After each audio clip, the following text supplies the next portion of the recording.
I grew up on Haley Street over in East Bakersfield. I went to junior high at Lincoln Junior High, which is no longer there. So you know how long ago that was.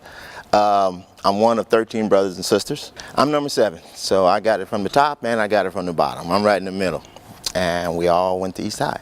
Well, probably like a lot of junior high age kids, I was scared. I was a little short, fat kid. I was fortunate enough to be on the JV basketball team as a freshman. Had trouble.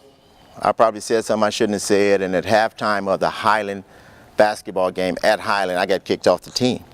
Coach Krabby, which was the varsity basketball coach at the time, he called me, pulled me over to the side, and he says, "You come to practice with the varsity team on Monday." I do. I was afraid he was going to end up at Bakersfield High, and we couldn't have any of that. And so I did, and he came out at halftime over at Highland High School crying and said, "I'm going to Bakersfield High." I said, "No, you're not. You're on varsity." So honestly, it started out pretty rocky, my athletic career here at East High. But once again, my dream and the one I liked the most was track, and I was doing pretty well at that point. So, like I say, track went on. I did play freshman football for Mr. Tedder, and but I had some great guidance from Miss Teague. Miss Teague was my senior counselor, and although I was a very average student,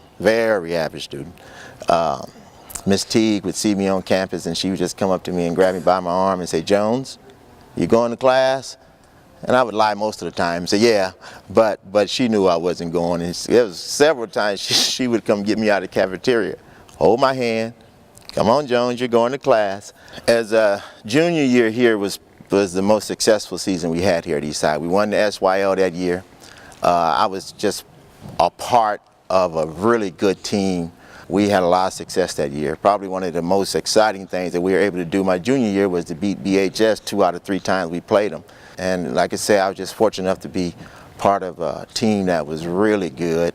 All I did was pass the ball to these guys that can score. So I had decided well on that if I was going to continue to play basketball, I was going to go to Bakersfield College.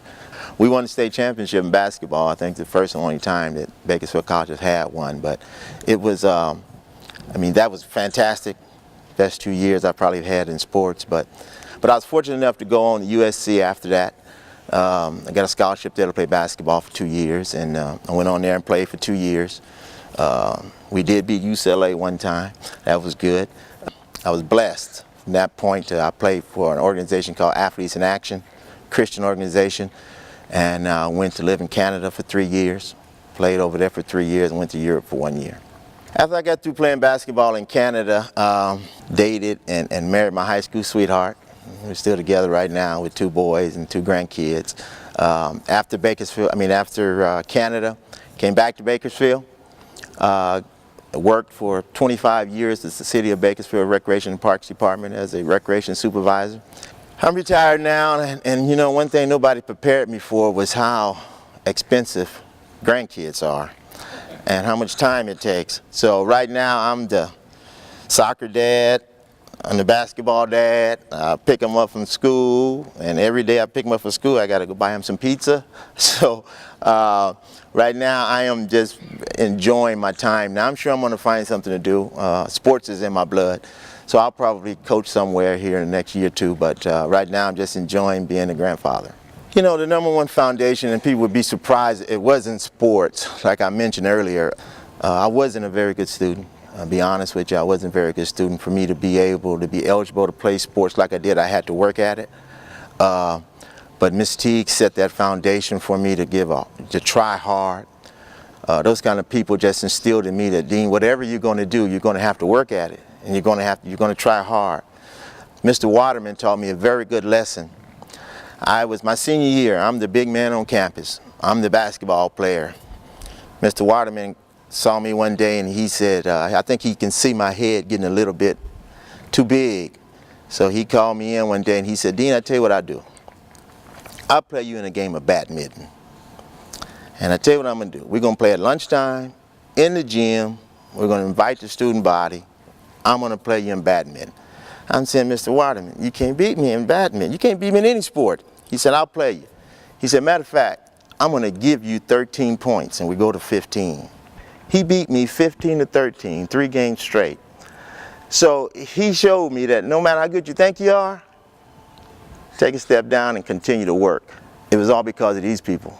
Because I knew I had to work a little harder at some things, but when they instilled that kind of work ethic in me, and that has carried on with me, and it carried on through my work life, carried on with my home, carried on with my boys and my family. And honestly, I was really humbled. It actually brought tears to my eyes when I got the call from Mr. Caffey, because I really didn't think I was that good. I really didn't. It was just something that I think the Lord blessed me to be in the right situation at the right time, because, you know, I've never been one that really looked up on individual awards, because I basically played team sports. And no matter what I did, no matter how many points I scored, no matter how many times I can pass the ball, I couldn't have did any of that if those guys didn't get the rebound and give it to me. So I'm going to try and get some of those guys there at the ceremony, just so they know that even though I'm inducted, it was because of them that I did have the success that I did.